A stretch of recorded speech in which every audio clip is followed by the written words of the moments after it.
This is Pet Life Radio. Let's talk pets.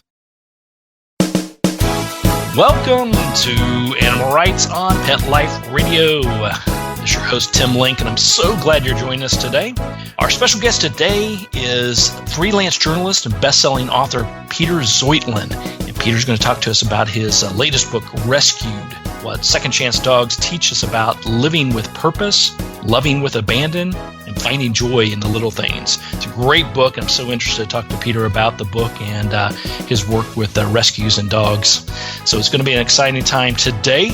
Everybody just hang tight. We're going to come right back after these commercial breaks. You're listening to Animal Rights on Pet Life Radio.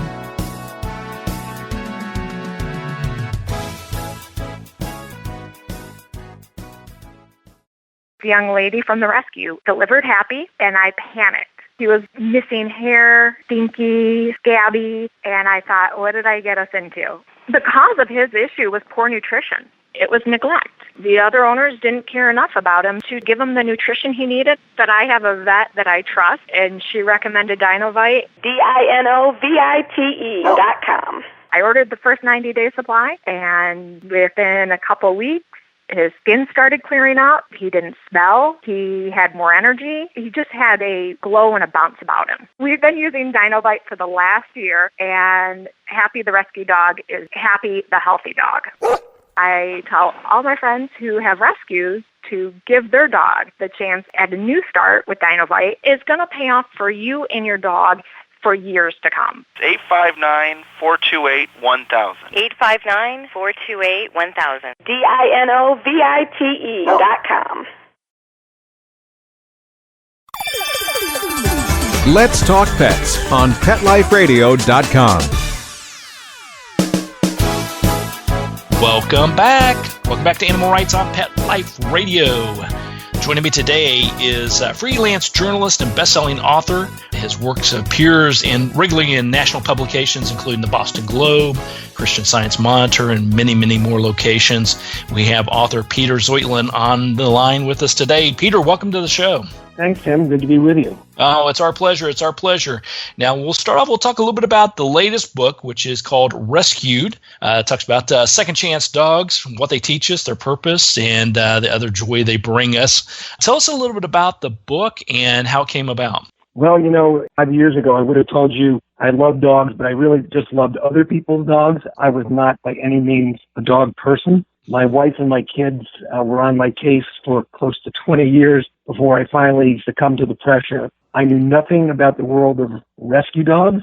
In fact, when my wife first suggested it, that we get a rescue dog, the image that popped into my mind, quite literally, was a St. Bernard wandering the Alps in search of avalanche survivors. I honestly had no idea what she was talking about. I was on board because I tend to be sympathetic to underdogs in all aspects of life. And once we adopted our first rescue dog, came from Louisiana, survived a high kill shelter, I really wanted to know why we were getting a dog from Louisiana and why I was meeting so many other people here in New England who had dogs from Louisiana, Texas, Mississippi, Tennessee. And that led me to write a previous book about the whole world of rescue called Rescue Road, which I spent time sort of in the trenches with the people who do the really tough work of saving these dogs and getting them into what we call forever homes. And that book sort of took the whole process up to the point where those dogs are put into the arms of their new families. And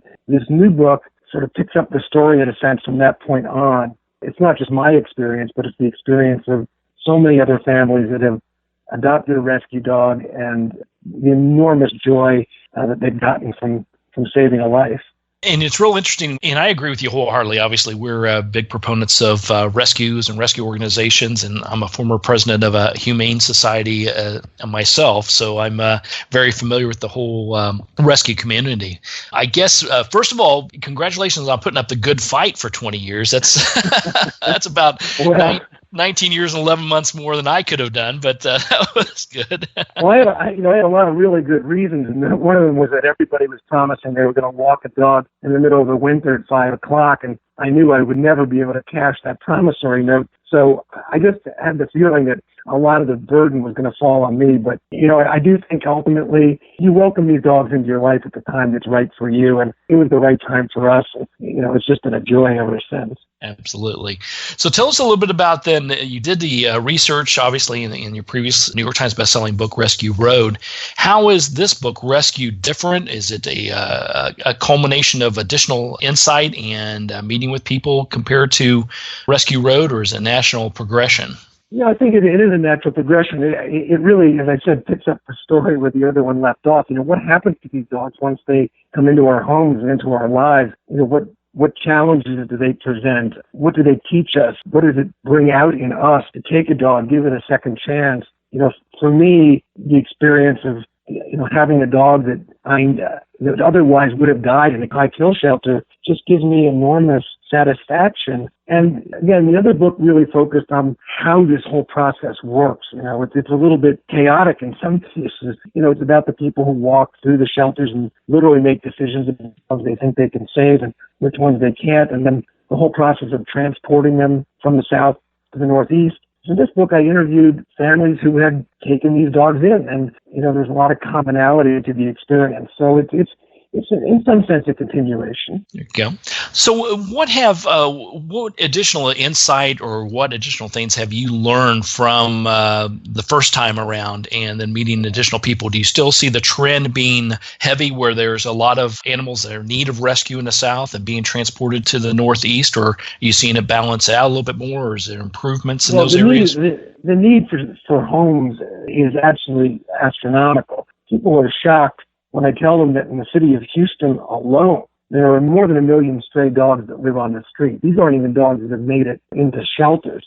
People are under the impression, and it's not correct, that this problem of canine overpopulation or the availability of all these dogs for adoption relates to specific events, whether it's Hurricane Katrina back in 2005 or Hurricane Harvey in Houston this year.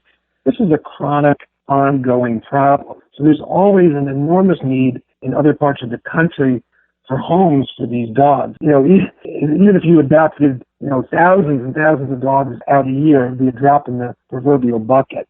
So the need is really great. And this is something I was completely unaware of when we decided to travel down this road to adopt a rescue dog. It came as a big surprise to me. Yeah, and I agree. I mean, those they're not close to the situation don't realize how dire the situation is. And even though I think it's drastically improved over the years, there are more and more people aware, more and more people involved. It's still just scratching the surface on being able to help the rescues and rescue dogs and cats. Yeah, I think it is true. I think people are much more aware now of the need. In some places, it's almost becoming fashionable to have a rescue dog, kind of a badge of honor. But the need's going to continue for a long time. The numbers are simply off the charts. And if keep in mind that the estimates are that there are close to 700,000 dogs that are euthanized in U.S. shelters every year. That's an enormous number. Fortunately, the number of dogs being euthanized in shelters has gradually been coming down. And some of them, begin to think that, okay, there's got to be an alternative to euthanizing all these dogs.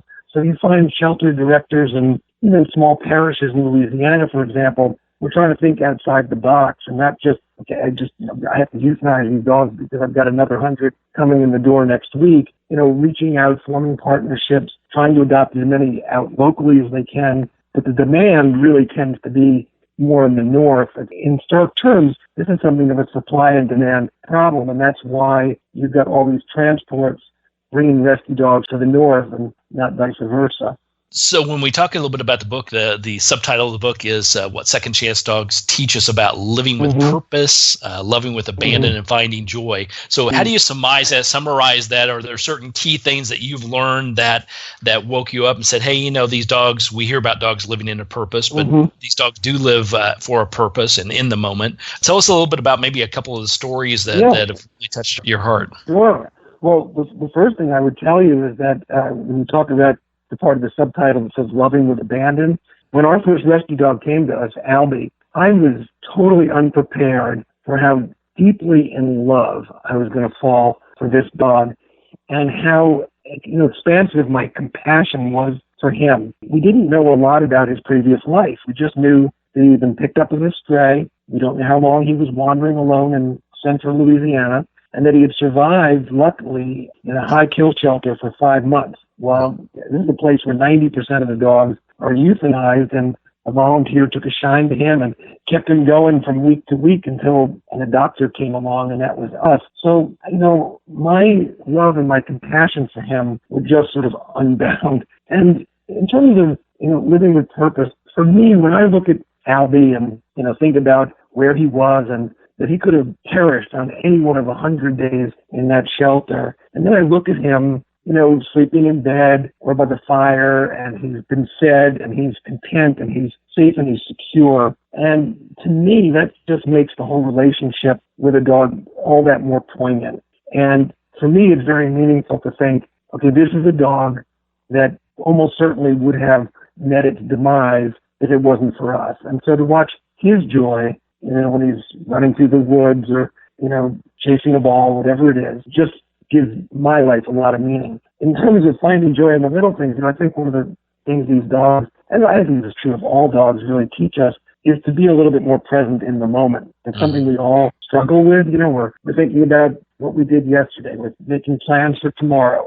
We've got a lot on our minds. But I think these dogs force us to kind of try and live at least a little bit the way they do.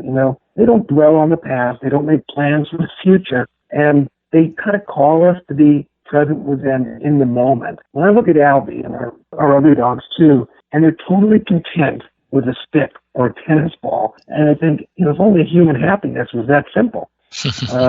I kind of envy them in a sense, the simplicity of their lives. So that I think that touches a little bit on all the aspects of the subtitle of the book. Absolutely. Well, I think you're spot on right there. I've said that for years, and I tell a lot of my clients that as well, that, animals, no matter what their past was, whether it was a challenging past or just a nice, easy one, they live in that present moment, so they don't hold on to that past, and they don't worry about the future. They focus on that moment and enjoying every single moment. And you're right, that's probably the biggest lesson we can learn as humans from them. I agree. Yeah. All right. Well, listen, we're going to take a commercial break, and then we're going to come back with Peter Zheutlin, talk to him a little bit more about the book Rescued.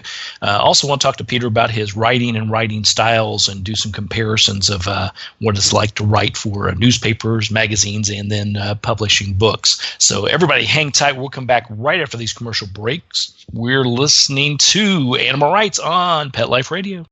Sit. Stay. We'll be right back after a short pause. Well, 4 to be exact.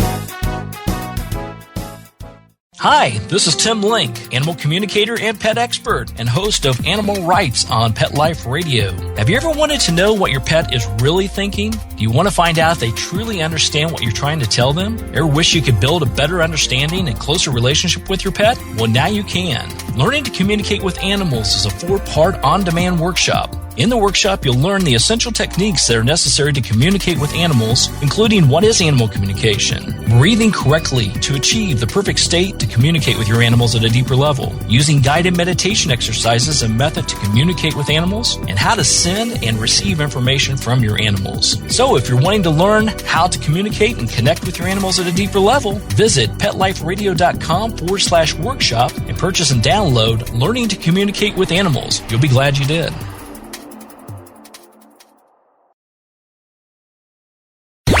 Let's talk pets. Let's talk pets On Pet Life Radio. Pet Life Radio. PetLifeRadio.com. Welcome back. Welcome back to Animal Rights on Pet Life Radio. Continue our conversation with Peter Zheutlin, the author of the book Rescued, What Second Chance Dogs Teach Us About Living with Purpose, Loving with Abandon, and Finding Joy in the Little Things.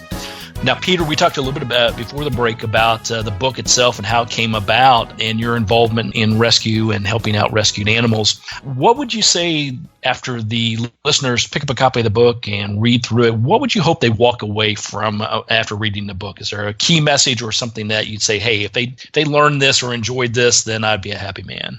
There are a couple of things. Number one, of course, one of the reasons I've written these books is that I want to encourage people who are interested in adopting or getting a dog or even a cat, but primarily dogs, to think about adopting a rescue dog and giving these dogs a second chance at life. I hope that the books help to dispel the myths, some of which I believe myself that rescue dogs are somehow damaged goods or are going to be, by definition, have behavioral problems and anxieties that other dogs don't have. I think that really is largely not the case. And I think people can be assured that when you work with a reputable rescue organization, they want to set these dogs up to succeed. So they carefully, screen the dogs that they are making available for adoption. And if they're good at what they do, they're also going to be screening the adopters, that is to say, you. I always tell people one sign that you're working with an organization is that while you're checking out the dog, they're checking you out. They may even come out, as we did, and have a home visit. And they want to make a good match, to make sure that the chances of success of the adoption are high. So that's the overall goal. I really want to encourage people to think about going the rescue route. The one takeaway lesson from the book I encourage everybody to really take to heart is that, first of all, don't make an impulsive decision. When you make a commitment to a dog, even if it's a little bit older, 2, 3 years old, or even a senior, you really should be thinking of it, I'm making a commitment to this dog for its lifetime. This is not like buying a mattress and I'll test it out for 30 days and return it if I don't like it. But part of that means being prepared, and this applies to all dogs wherever they come from. Individuals, they have their anxieties just like people do. They have their fears just like people do. Sometimes we don't know why they are the way they are, but be patient, be compassionate, and I would also say let the dog be a dog. Don't expect it to be like a little human being. It may be mad, for example, when the dog drags, a bunny that it's caught, into the house. I mean, I try to save these critters that my dogs sometimes get, but I don't get angry at them. They're doing what comes naturally to them. So the lesson, I think, is, yes, a dog has to learn how to live with people and live in your house, but first and foremost, it's your job to learn how to live with a dog. And I think that's where counseling, patience and compassion really is important. There you go. I agree with that wholeheartedly. Yeah, oftentimes, I shouldn't say oftentimes, but I've seen it happen many of times where, someone brings a new animal home to their home and they expect them to know exactly the routine, where to go, where they should potty, what they should do. And that takes time. The animal has to learn you and your house and your family, and then you have to learn the animal as well. Unrealistic expectations, I think, are often the reason that adoptions, the most common reason that adoptions don't work out. People don't give it time. They don't really take to heart the message that this is a dog. It has to be allowed to indulge its dogginess, so to speak, and it has instincts, and you don't want to extinguish those. This is what makes a dog a dog. And if and they will return the love that you give them. You get it back 100 times over, because these dogs don't know your faults. They don't know all the things you've done wrong. They greet you like a conquering hero every time you walk in the door.